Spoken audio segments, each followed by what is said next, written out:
In my eyes, indisposed, in disguise as no one knows, hides the face, lies the snake in the sun in my disgrace. Boiling heat, summer stench, 'neath the black, the sky looks dead. Call my name through the cream, and I'll hear you scream again. Black hole sun, won't you come and wash away the rain? Black hole sun, won't you come? Won't you come? Won't you come? Black Hole Sun by Soundgarden is one of the first songs I ever remember hearing in my life. Somebody told me in my comments I should make a channel dedicated to just talking about 90s music, and I thought, you know what? That's a fun idea, because even though there's only so much music I actually remember from the 90s, it's probably enough that if I went through it song by song, this channel can live for at least a couple of years, going at least once a week, maybe once a month. We'll see how much I feel motivated to do this. Soundgarden was not a band I ever really got into, and I somewhat regret it. I feel like I could have been a Soundgarden fan. Maybe I still can be a Soundgarden fan. I still haven't really dove into their catalog like that. But I have a very distinct memory of this song because it's one of those where I kind of remember the time and place where I heard it. And I was 4 years old when that happened. It would have been not long after my family moved to Virginia. I think we would have been living in Newport News. I think I was at the start of being the very hazy, dissociative person I was going to be for much of my upbringing, because my parents moved pretty constantly when I was a baby, apparently 7 houses in 3 years, and that's before they took me on the Lollapalooza tour 2 years in a row, starting in California, ending up in Virginia, where we ended up living for most of the rest of my life. And so my hard memories, the stuff I'm sure happened, they really start at the first place we lived in Virginia, this place called Deer Park Apartments, a tiny little sliver of an apartment complex in Newport News. And I remember hearing Black Hole Sun on the radio, and I think it spoke to me partly because it's a slow, long dredge of a song that has a lot of musical intrigue to it, but more than that, it has this repeated hook that's super memorable and evocative. What is a black hole sun? I had never heard of a black hole at age 4. I knew what the sun is, but my imagination of a sun, a black hole sun that washes away the rain, and the fact that it's repeated so many times throughout the song, it gave me a chance to think about it. And from that point on, I really became somebody who thinks about lyrics. It's been a major part of my life since I was little that I hear a song enough times, I start to wonder, what are they talking about? And particularly songs that have imagery in the lyrics. Black Hole Sun is a visual. It's a thing you can picture. Specifically, when I picture it now, I think about the ending of Dark Souls 3.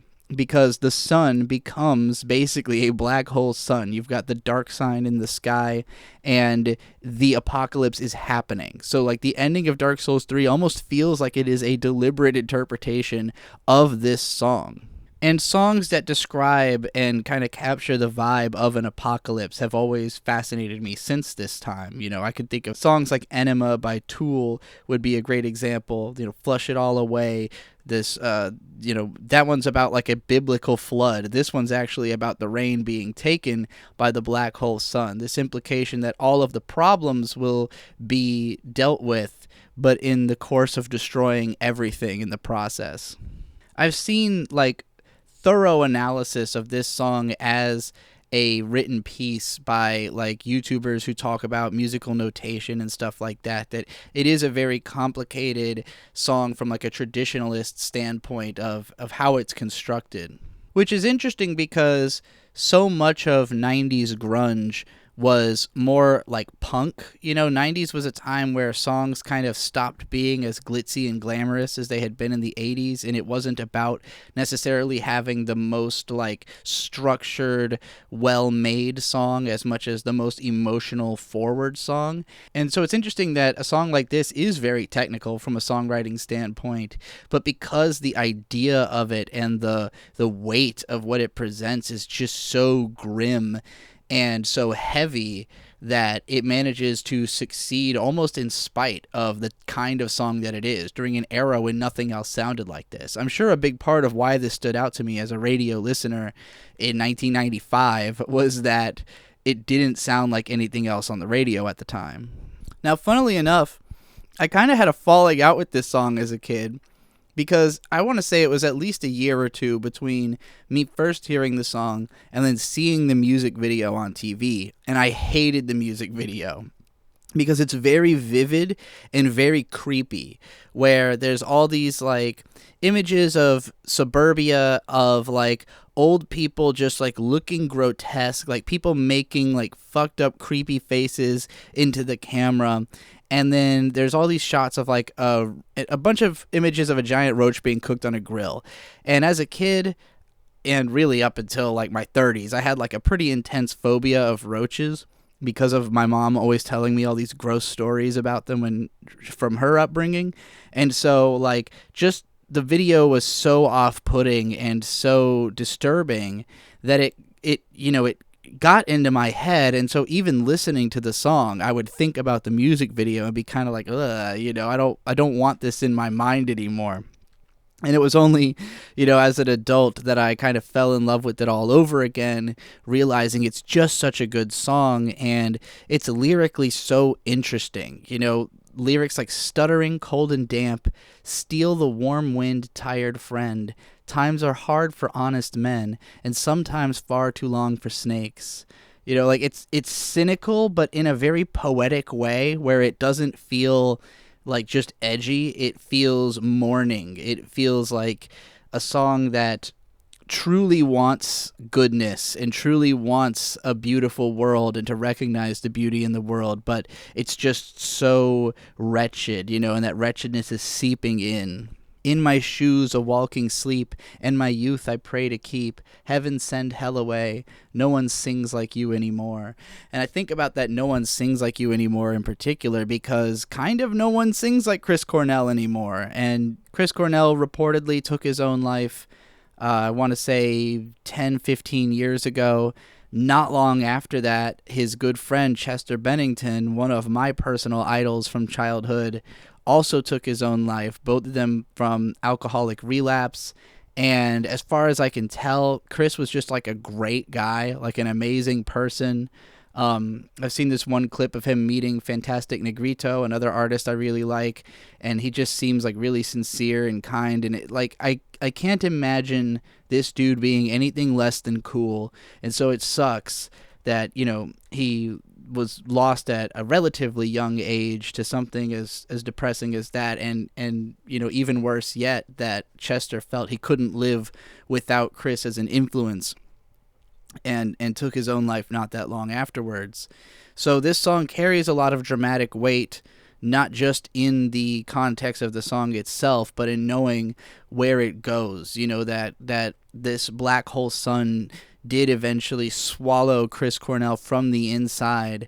And, when he says no one sings like you anymore, it's like, damn, there's no one left to sing like you anymore. You can't even sing like this anymore. The guitar solo in this song is awesome. And it's one of those where, actually the solo itself is not even as memorable as the riff that's playing behind it, but it's this dizzying, chaotic maelstrom. It sounds like the world is actually getting torn apart by the black hole sun when you get to that part of the song. And then there's this little moment of peace before it just opens up and just completely gets swallowed. Think of at the start of Final Fantasy X when Xanarkand is getting sucked into sin. That's the vibe of this song. Just everything deconstructing and decompiling and floating up into the sky, and just this epic apocalyptic vision.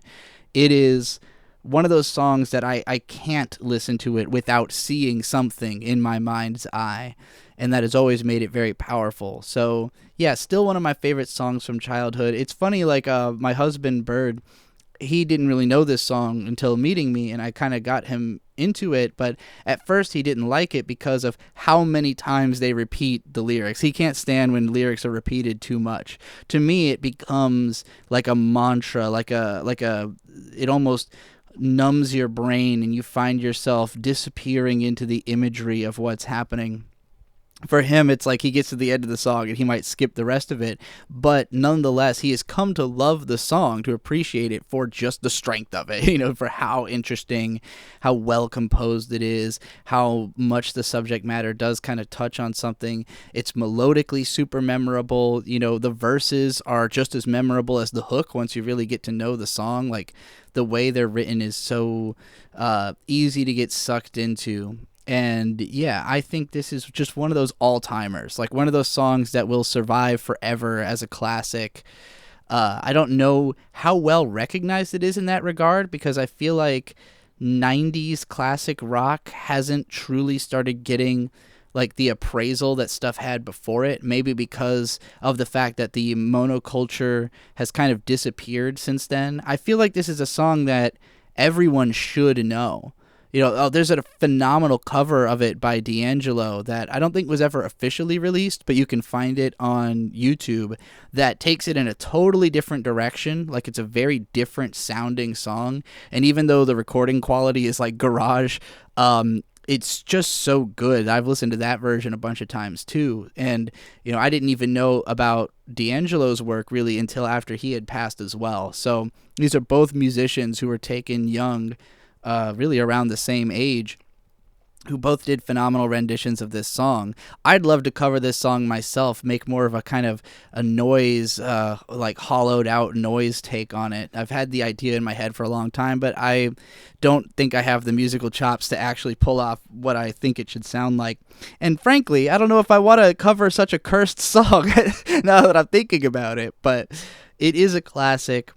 It deserves to be remembered. It deserves to go down in history as one of the all-time greats. And it's the first song I remember from the 90s, most importantly. So, thanks. Shout out to the person who recommended I talk about 90s music.